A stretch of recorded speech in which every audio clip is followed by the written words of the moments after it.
we're going to watch another one of these Israel moments. This was Israel moment number 47, a little clip from it. And again, he shows his extreme ignorance of Scripture. Let's watch this. You won't believe this boo-boo that he makes. The Old Testament temple was destroyed, and in the New Testament, the Bible makes it clear that the local church is the house of God. That we as God's people, when we assemble together, make up the house of God in the New Testament.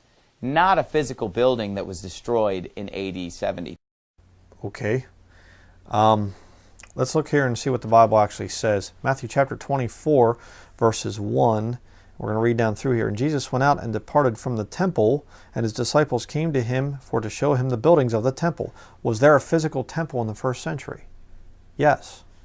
Continue reading. And Jesus said unto them, See ye not all these things? Verily I say unto you, there shall not be left here one stone upon another that shall not be thrown down. Did it happen? Yes. 70 AD, just a number of years later. The physical temple in Jerusalem was destroyed. Is there a physical temple on the Temple Mount today? You say, yes, there is. Yes, the Dome of the Rock, the Mosque of Omar. All right? Shouldn't be there. They have no right to put that Catholic dome there. You say, well, what's going to happen to that thing? Is there going to be a rebuilt temple? Well, if you're Anderson, you say, oh, it's actually just local Baptist churches. You know, and he says the Bible says it's the local church.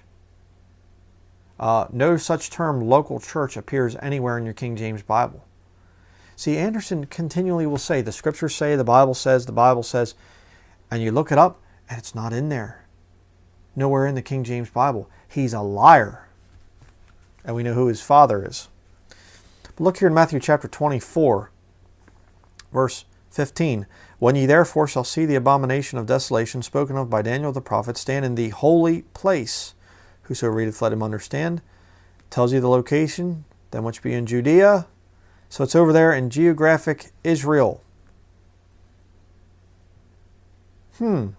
So there must be a local church over there that's a Baptist, independent fundamental Baptist church in Judea, where the Antichrist is one day going to stand up and things.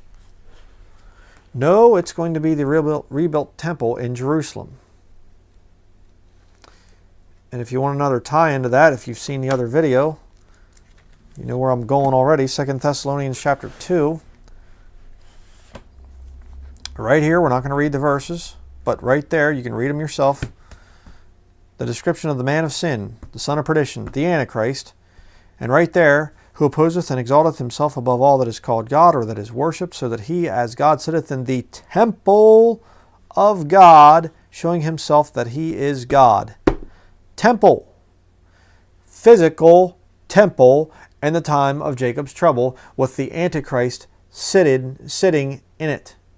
And isn't it interesting that right now Jerusalem has made an agreement with the Pope of Rome that he will be able to set up his throne in Jerusalem in 2015.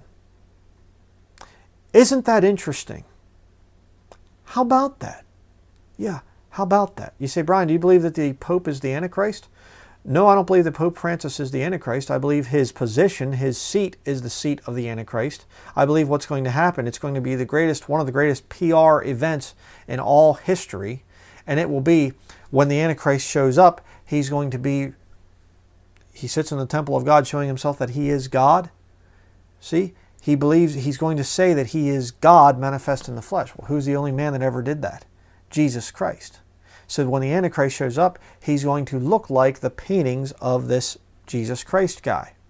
And he's going to show up, and I believe the PR event's going to be that he shows up, he comes walking into Jerusalem or Rome, I'm not sure where he's going to show up yet, but he comes walking in there, and the Pope is going to kneel before the Antichrist, and he's going to take off his crown, and he's going to hand it to the Antichrist. Or put it on the Antichrist's head. Maybe he'll take it off, put it on the Antichrist's head, and then the Pope will bow down and do reverence before the Antichrist. The Pope will remain the false prophet. There, he will be the false prophet. But the Antichrist is going to take up the position of the supreme pontiff, Vicarius Filii Dei. He is going to be the ultimate Pope, the final Pope. I believe that with all my heart. And he's going to set himself up in the physical temple in Jerusalem. And some people say, well, it could be built, maybe it doesn't have to be that the Mosque of Omar is destroyed, and maybe, it could be built someplace else, the temple's built someplace else. And they're already, trying to build the temple, by the way. They already have the vestments and all the other things, and they're trying to get the red heifer and all this other stuff. It's fascinating. They're making the golden menorahs and stuff, and they're already getting everything ready for the rebuilding of this temple. And the poor Jewish people, they don't even realize it. They don't realize that they're falling right into Bible prophecy. That's why I make these videos, to warn you if you're Jewish. Get saved. Jesus Christ came. He died on the cross to pay for your sins. He is your Messiah. You are not waiting for your Messiah. He already came, and He's coming back. And it's not going to be the Antichrist. It's not going to be the man of sin.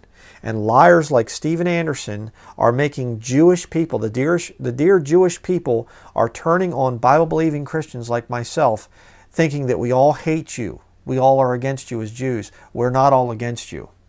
I defend and support the nation of Israel. And so do many of my brothers and sisters in Christ.